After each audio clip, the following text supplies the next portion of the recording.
আমরা দেশের জন্য কাজ করছি, কোনো কোনো রিলেটিভের জন্য কাজ করছি না। ওনারা দিদি রিলেটিভের জন্য কাজ করেন। যেই রাস্তাতে দাঁড়িয়ে রয়েছে বা যে জায়গায় দাঁড়িয়ে রয়েছে সেটা হলো মমতা বন্দ্যোপাধ্যায় নিজের দাদার বাড়ির জায়গা, জমিতে দাঁড়িয়ে আছে। কি হলো? ভয় করছে না? কেন ভয় করব?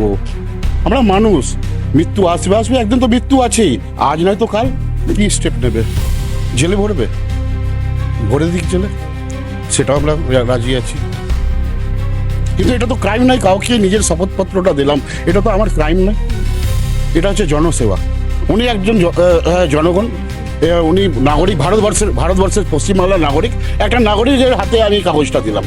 তিনি পড়তেও পারেন, না পড়তেও পারেন, ছিঁড়ে ফেলে দেবেন, পদ্মফুলের চিহ্ন দেবেন, ছিঁড়ে ফেলে দেবেন, সেটা ওনার ব্যাপার। অজিত বন্দ্যোপাধ্যায়, অজিত ব্যানার্জি মমতা বন্দ্যোপাধ্যায়ের দাদা, তার বাড়ির সামনে রয়েছে এই মুহূর্তে অভয়ের মাকে নিয়ে আজকের প্রচার সারছে বিজেপি। শুভেন্দু অধিকারী যখন একদিকে অন্যান্য প্রার্থীদের হয়ে প্রচার করছেন, তখন তার এই কেন্দ্রে মহিলা বাহিনী শিরূপা মিত্র এবং অভয়ের মা রত্না দেবনাথকে নিয়ে প্রচারে নেমেছে বিজেপি। এবং সেখানে দেখতে পাচ্ছি বিজেপি কর্মীরা সেই অজিত ব্যানার্জির বাড়িতে গিয়ে এই যে একেবারে বিজেপির তরফ থেকে যে ভরসার শপথ এবং বিজেপির মুখ্য সংকল্পপত্র যে ঘোষণা করা হয়েছে, সেটা তিনি তার বাড়িতে দিতে গেছেন। আপনি তো দিতে গেছিলেন মমতা বন্দ্যোপাধ্যায় দাদার বাড়িতে, নিয়েছে কেউ? না, আমি টেবিলে রেখে দিয়েছি। উনি পড়বেন, না পড়বেন উনি জানে। আমরা আশা করি ওনারাও যেন আমাদেরকে ভোট দিক। মানে চাইছেন মমতা বন্দ্যোপাধ্যায়ের বাড়ি থেকে ভোটটা আপনার কাছে আসুক? আমরা দেশের জন্য কাজ করছি,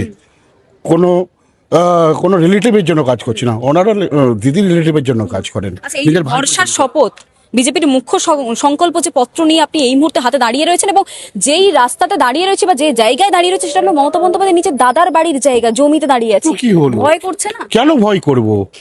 আমরা মানুষ, মৃত্যু আসবে আসবে, একদিন তো মৃত্যু আছেই, আজ নয় তো কাল। কোথায় রেখেছেন আপনি, একটু দেখাতে পারবেন?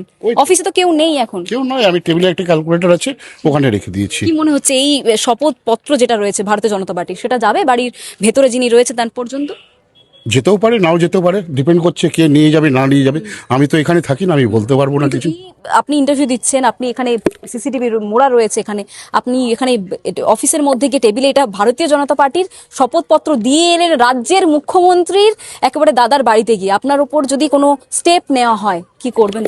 কি স্টেপ নেবে? জেলে ভরবে?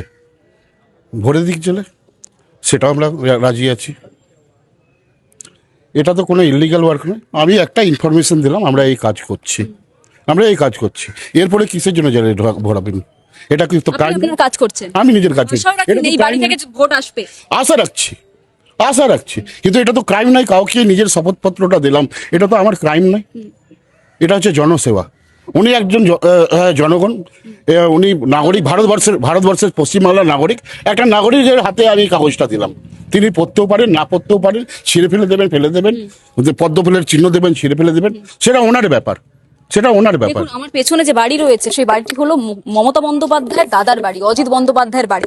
সামনেই রয়েছে মমতা বন্দ্যোপাধ্যায়ের এই ভবানীপুর বিধানসভার একেবারে তার যে প্রচারের ব্যানার, সেই প্রচারের ব্যানার। এবং সামনে বিজেপি কর্মীরা প্রাচীর হয়ে দাঁড়িয়ে রয়েছেন, সেখান থেকে কিছুটা দূরে অভয়ের মা রত্না দেবনাথ তিনি প্রচারে নেমেছেন। এবং সেখানে আমার বাঁদিকে যে বাড়ি রয়েছে, সেই বাড়ির চৌকাটের ভেতর ঢুকে বিজেপি কর্মী সাহস দেখিয়ে তাদের যে শপথপত্র রয়েছে, ভারতীয় জনতা পার্টির যে সংকল্প পত্র রয়েছে, সেটা তারা জমা দিয়ে এসেছেন। এবং তারা আশা রাখছেন যে এই পত্র এই বাড়ির যে মালিক রয়েছেন তার পর্যন্ত পৌঁছবে। হয়তো তারা দেশের স্বার্থে এবং রাজ্যের স্বার্থে হয়তো জোড়া ফুল থেকে পদ্ম ফুলে ভোটও দেবেন, এই আশা রাখছেন বিজেপি কর্মীরা।